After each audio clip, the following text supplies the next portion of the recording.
The May sun burned high over Crestwood National Cemetery, its rays glinting off endless rows of alabaster headstones that stood like silent sentinels across the rolling hills.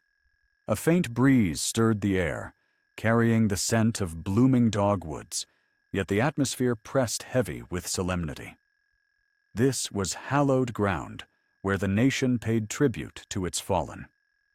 At its heart lay the memorial vault, its granite surface polished to a mirror-like sheen, reflecting the azure sky. Visitors gathered in hushed reverence, their whispers barely rising above the rustle of leaves as they awaited the changing of the guard, a ritual of precision, duty, and unspoken sacrifice. Among them was Javier Castillo, a 22-year-old from Barcelona, sporting a faded denim jacket and a confident smirk. His dark curls bounced as he adjusted his backpack, his eyes gleaming with the thrill of a plan. Javier ran a small TikTok channel, Javi on the Go, chasing clout with every post. Beside him, his friend Marta, 21, with a practical ponytail and a wary glance, adjusted her phone's camera. "This is it, Marta," Javier said, his voice buzzing with excitement. "Today's the day we blow up. 10 million views, no question." Marta frowned, her gaze sweeping the crowd, families clutching maps, veterans with weathered faces, a quiet reverence in their posture. "Javier, this place feels sacred. Maybe we should just film the scenery. You know, keep it chill." Javier scoffed, waving her off. "Chill doesn't get clicks, Marta. We didn't cross an ocean to shoot trees. These guards, they're like statues begging for a stunt. One quick prank, and we're golden." He patted his backpack, where a sleek water pistol, disguised as a high-end camera lens, lay hidden. A $250 purchase from a specialty shop in Miami, his ticket to viral stardom.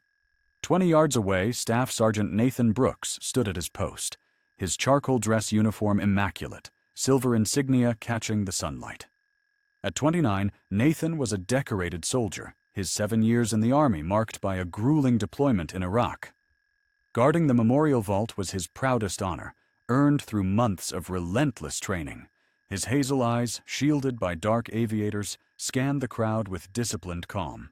He'd seen types like Javier before, brash, attention-hungry, blind to the weight of this place. His duty was to the unnamed heroes beneath the stone, no matter the distractions. Javier nudged Marta, nodding toward Nathan. "Check this guy out, frozen like a mannequin. Bet he's counting the seconds till lunch." He grinned. "Marta, start recording. Let's give the people a show." Marta hesitated, her thumb hovering over the record button, but sighed and pressed it, capturing Javier as he launched into his act.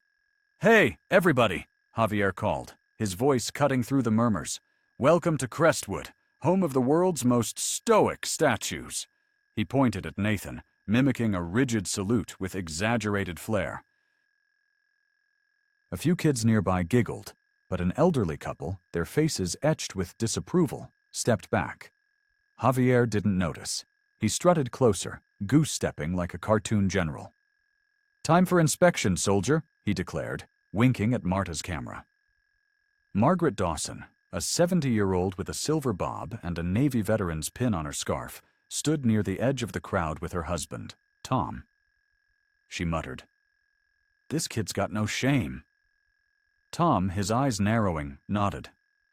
"Disrespectful fool," he whispered, his voice rough with years of memory. Marta lowered her phone slightly. "Javier, maybe tone it down? People are getting annoyed." Javier rolled his eyes. "That's the point, Marta. They love the drama. Watch this." He sidled up to Nathan, leaning in to inspect the insignia on his chest. "Yo, man, these pins are legit shiny. You buff these yourself, or they ship 'em pre-polished?" A few nervous chuckles rippled through the crowd, but the air grew taut. Parents pulled their children closer, sensing a line being crossed. Nathan remained a statue, his breath even, his gaze fixed on the horizon. Behind his aviators, he tracked Javier's movements, his training keeping him steady. He'd faced worse than a loudmouth tourist, desert ambushes, sleepless nights. But this tested his resolve in a different way. Javier, unfazed by the silence, circled Nathan like a performer owning the stage. "This whole setup's just for tourists, right?" he said loudly. "I mean, who signs up to stand like a prop all day? Real soldiers are out there, doing actual stuff." He air-quoted actual stuff, smirking at the camera. Marta's unease deepened. "Javier, these guys are real soldiers. I read about it. They've seen combat." Javier snorted. "Marta, they're like those guards in London with the fuzzy hats. It's a show. Relax." He leaned closer to Nathan. "Hey, buddy, you ever crack a smile? Or is that against the manual? They train you to look like you're posing for a wax exhibit?" A few teens laughed, but the older crowd's faces hardened. Margaret's voice carried softly. "Disgraceful." Park Ranger Emily Carter, a 38-year-old with a sharp gaze and a clipboard tucked under her arm, watched from the sidelines, her radio humming faintly. She'd handled rowdy visitors before, but Javier's boldness set her nerves on edge. She stepped forward, her tone calm but firm. "Sir, this is a place of respect. The guards here are active duty soldiers. Please keep that in mind." Javier flashed a disarming grin, raising his hands. "No worries, ma'am, just having fun. It's just a little May Day vibe, Emily's lips tightened, but she nodded and stepped back, her hand lingering on her radio. Javier muttered to Marta, "Talk about a mood killer. Let's crank it up." Emboldened, Javier pulled out his phone, adopting a mock documentary tone. "And here, ladies and gentlemen, we observe the rare memorial guard, perfectly still in its ceremonial habitat," he said, mimicking a wildlife narrator. "Note the rigid stance, the vacant stare, a master of decorative duty." A few kids snickered, but the adults' glares sharpened. Marta's camera wavered. "Javier, this feels wrong. Let's grab food and go." "Not yet," Javier whispered, his eyes glinting. "We're saving the best for last." He patted his backpack, smirking. "This is gonna be epic." Marta's stomach churned, but she kept filming, caught between loyalty and dread. The crowd began to thin, some visitors drifting away to escape the spectacle. Margaret and Tom stayed, her arms crossed, his jaw set. Nearby, a school group listened as their teacher explained the vault's significance. "These guards aren't just for show," she said softly. "They've served, sacrificed. This is their duty." The students nodded, their eyes flicking to Javier with growing contempt. Javier, oblivious to the crowd's shifting mood, grew bolder. He edged closer to Nathan, pretending to adjust an invisible wrinkle on the soldier's uniform. "Gotta keep this crisp, right, soldier guy?" he said, his voice thick with mockery. "Bet they don't teach you how to handle fans in basic training." Nathan's posture didn't waver, but a faint tension rippled through his jaw, the only hint of his fraying patience. His training at Fort Grayson echoed in his mind, grueling hours under a sergeant's bark. Your duty is to the fallen. Your honor is their honor. He held fast, a pillar of discipline amid Javier's antics. Emily, the park ranger, spoke into her radio, her eyes never leaving Javier. She'd seen enough. One more step over the line, and she'd intervene. But Javier was too caught in his performance to notice the tightening net. "All right, folks," he announced, his voice ringing like a showman's. "Get ready for the grand finale, the May Day prank to top 'em all." He unzipped his backpack with a theatrical flourish, pulling out what looked like a professional camera lens. Marta's breath caught as she recognized the water pistol. Its sleek design, a perfect disguise. "Javier, no," she hissed, lowering her phone. "This is way too far." Javier ignored her, slipping back into his act. "Ladies and gentlemen," he called, "I'm about to capture the ultimate shot of America's finest." He fiddled with the fake lens, playing to the crowd's growing unease. A few tourists raised their phones, drawn by the spectacle, but Margaret's voice cut through, sharp and weathered. "Stop this nonsense!" she snapped, stepping forward, her navy pin glinting. "This isn't your playground." Javier barely glanced her way, too focused on his moment. Marta tugged at his sleeve. "Javier, listen to her. Let's go." But Javier was all in, his grin wide as he raised the water pistol. "For the perfect May Day memory," he declared. 3, 2, 1. With a quick squeeze, a jet of water shot out, striking Nathan square in the face. The stream splashed across his aviators, trickled down his chiseled jaw, and soaked his pristine uniform, darkening the charcoal fabric. Droplets clung to his insignia, earned in Iraq's dust and chaos, polished daily with reverence. The world froze. A collective gasp sucked the air from Crestwood. Marta's phone slipped in her hands, her face pale. Margaret's eyes blazed with fury, her husband gripping her arm to steady her. Parents shielded their children, turning them away. Emily sprinted forward, her radio crackling, but she was too late to stop it. Nathan stood unmoved, water dripping from his chin, his uniform marred, but his resolve unbroken. His training screamed to hold position, to honor the fallen above all. But beneath his stoic exterior, a spark flared. This wasn't just a prank, it was a slap to every soul enshrined here. Javier's smirk wavered as the silence stretched, heavy and accusing. "It's just water, man," he said, his voice faltering. "May Day, you know? No harm done." The fake lens shook in his hands, his confidence unraveling. Nathan moved then, swift and precise, like a blade unsheathed. In one fluid motion, he stepped forward, his gloved hand closing around Javier's wrist with measured force. With his other hand, he seized the water pistol, holding it like a piece of evidence. His voice, when it came, was low, steady, and sharp enough to cut through the stunned quiet. "This isn't a game. This is an insult to every soldier who never came home." Javier's face drained of color, his bravado collapsing. I didn't mean," he stammered, his accent thickening with panic. Nathan's grip was firm, but not cruel, a warning carved in steel. The crowd stood transfixed, their phones lowered, their earlier curiosity now tinged with shame. Marta stepped back, whispering, "Javier, what did you do?" Emily reached them, flanked by 2 rangers, her voice clipped. "Sergeant, step back, we've got this." Nathan released Javier's wrist with precision, returning to his post, but his presence lingered like a storm cloud. Emily turned to Javier, her eyes like flint. "You're coming with us. Interfering with a guard is a serious violation." Javier's knees buckled, the weight of his mistake crashing down. "It was just a prank," he protested, his voice climbing. "I thought he was like a tourist thing." Emily didn't waver. "Ignorance doesn't excuse this. Move." She gestured sharply, the other rangers closing in.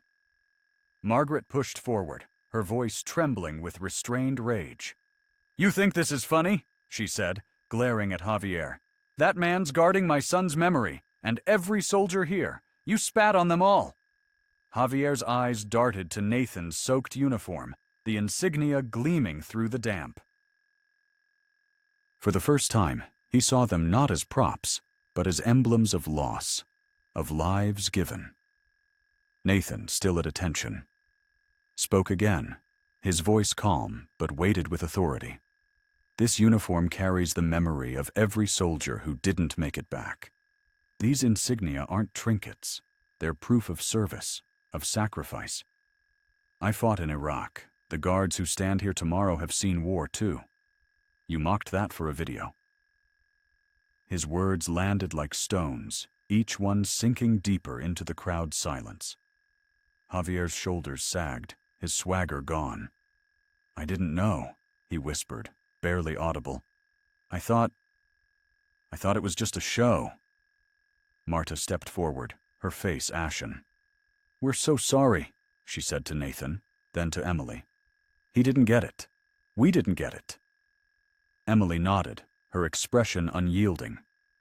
Understanding comes with accountability. You'll explain this to the authorities. She turned to Javier. Let's go.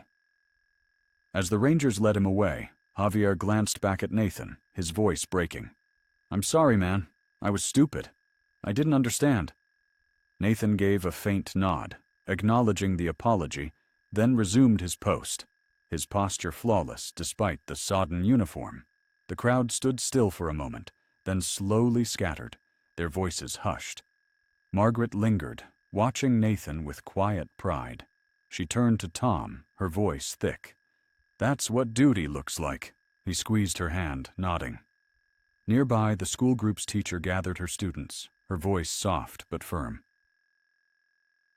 This is why we're here, she said, gesturing toward Nathan. Respect isn't just a word. It's how we honor those who gave everything. The kids nodded, their earlier curiosity replaced by solemn understanding, their eyes flicking between Nathan's stoic form and Javier's retreating figure.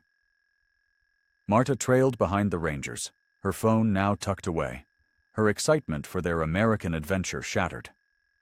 She glanced back at Javier, his head bowed, his usual bravado replaced by a quiet that felt alien on him. In the security office, Emily sat Javier down, her clipboard resting on the desk. The room was small, its walls lined with framed photos of Crestwood's history, guards marching in perfect sync, headstones gleaming under dawnlight. Javier stared at the floor, his hands fidgeting, the weight of his actions settling like dust. Emily's voice was steady, professional, but carried an edge of disappointment. You're looking at a fine, a possible ban from Crestwood, and maybe legal consequences if charges are filed. Interfering with a guard's duty isn't a prank, it's a federal offense. Javier's head snapped up, his eyes wide. Federal? I didn't know it was that serious. It was just water. His voice cracked, the confidence of his TikTok persona gone. Marta, standing by the door, bit her lip, her own guilt gnawing at her for not stopping him sooner. Emily leaned forward, her gaze unyielding. This isn't about the water. It's about what you disrespected. That guard out there? He's not a prop. He's a soldier who's seen combat, who's earned the right to stand for the fallen. You made a mockery of that. Javier slumped in his chair, replaying Nathan's words in his mind. The weight of the uniform, the insignia, the lives lost. For the first time, his chase for viral fame felt small, hollow. I thought it was like a tourist thing, he mumbled, his voice barely above a whisper. Like, those guards in Europe who don't move. I didn't think... He trailed off, unable to finish. Marta spoke up, her voice trembling. We didn't understand what this place means. We're sorry. He's sorry. Emily nodded, but her expression didn't soften. Apologies don't erase actions. You'll need to explain this to the authorities. They'll decide what happens next. She stood, motioning for Javier to follow her to another room for processing. As they walked, Javier's mind churned. He'd come to Crestwood chasing likes, subscribers, a fleeting moment of internet glory. Now, he saw his prank for what it was, a reckless misstep, a stain he couldn't scrub away with a quick apology. Back at the memorial vault, Nathan stood resolute, the sun slowly drying the water on his uniform. The insignia on his chest glinted, each one a testament to his service in Iraq. Nights spent under starless skies, the weight of a rifle in his hands, the memory of comrades who never made it home. He thought of them now, their faces etched in his mind, and of the unnamed heroes he guarded. Their sacrifice fueled his strength, a quiet fire that no prank could extinguish. His damp uniform clung to his shoulders, but his posture remained unyielding, a living monument to duty. The crowd had returned to its rhythm, but the air felt different. Fewer tourists snapped selfies or posed for playful shots. More stood back, their voices low, their eyes tracing Nathan's steady march with newfound respect. Parents knelt beside their children, explaining the vault's meaning. Why the guard stood so still. Why the silence mattered. A young boy, no older than 10, clutched his mother's hand and whispered, "Is he a hero?" She nodded, her voice soft. "Yes, and he's honoring heroes too." Margaret and Tom stayed until the next changing of the guard, watching as Nathan marched off, his steps precise despite the ordeal. Margaret raised a trembling salute, her navy pin catching the light. Tom stood beside her, his own eyes glistening. "That's what it means to serve," he said quietly, his voice thick with pride and pain. Margaret squeezed his hand, her gaze lingering on the vault, where the next guard took Nathan's place, the cycle of honor unbroken. Javier's apology hung in the air, a fragile thread of remorse in a place that demanded more. He'd come to Crestwood chasing fleeting fame, but he left with a lesson carved deep.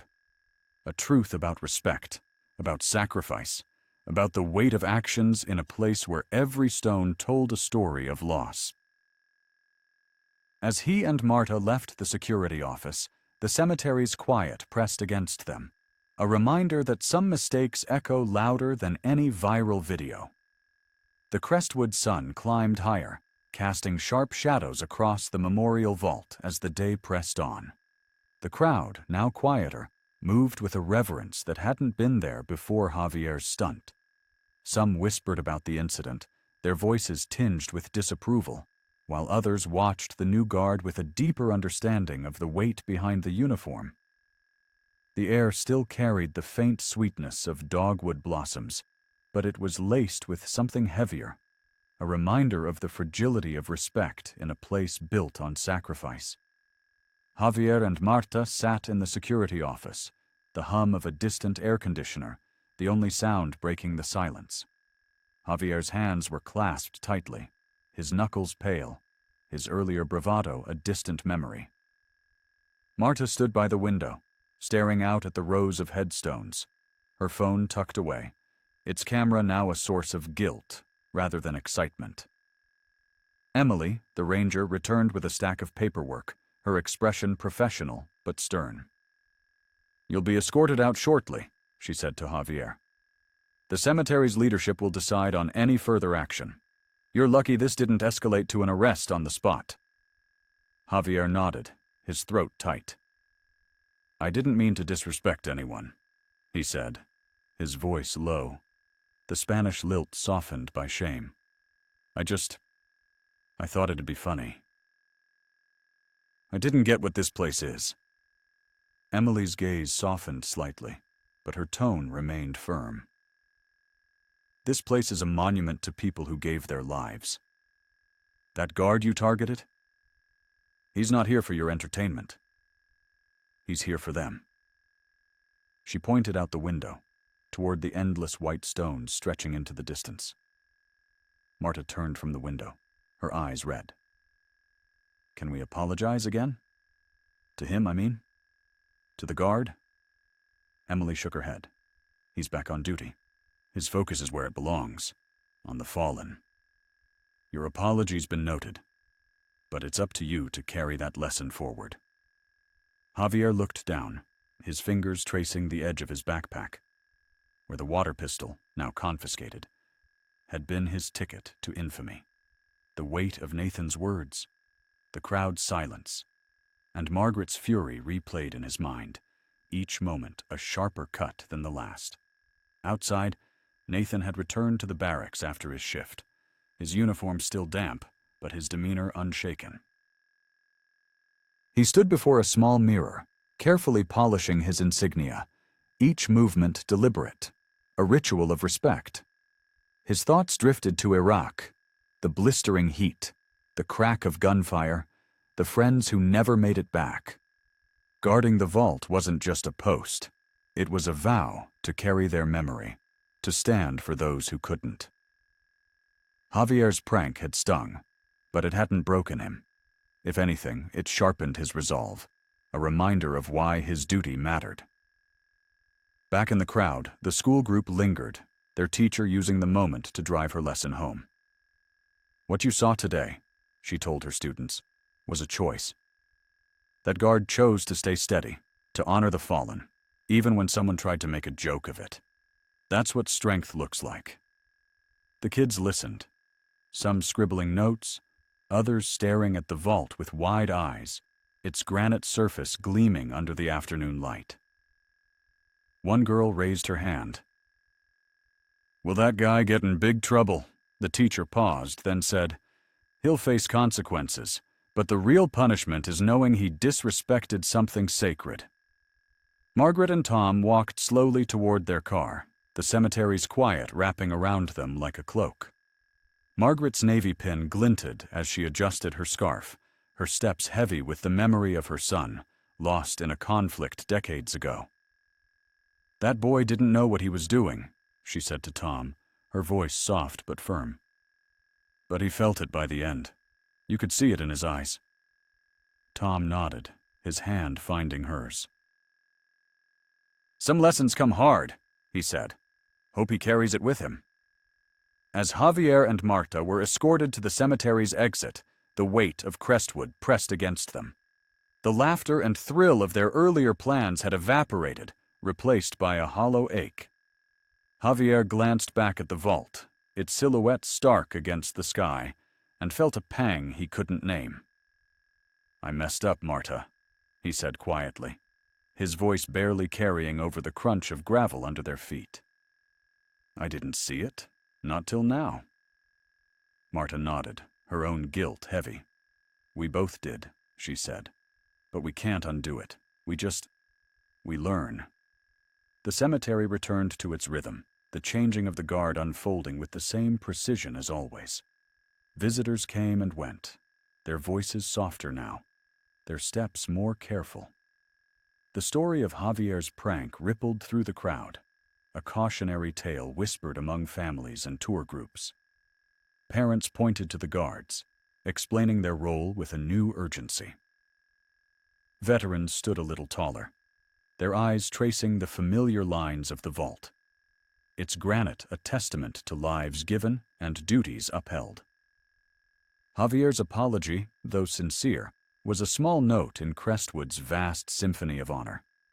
He'd come chasing fleeting fame, a moment to light up screens across the world. Instead, he left with a truth that burned deeper. Some places, some people, demand more than a laugh. They demand respect, forged in sacrifice and carried by those who stand watch. At Crestwood, where the cost of freedom is etched in stone, that respect is absolute, a line no prank can cross. If this story moved you, let us know where you're reading from in the comments. And if you believe in honoring courage, duty, and sacrifice, join us in keeping their legacy alive. Click the link for another tale of respect and redemption, one that will challenge everything you thought you knew about honor.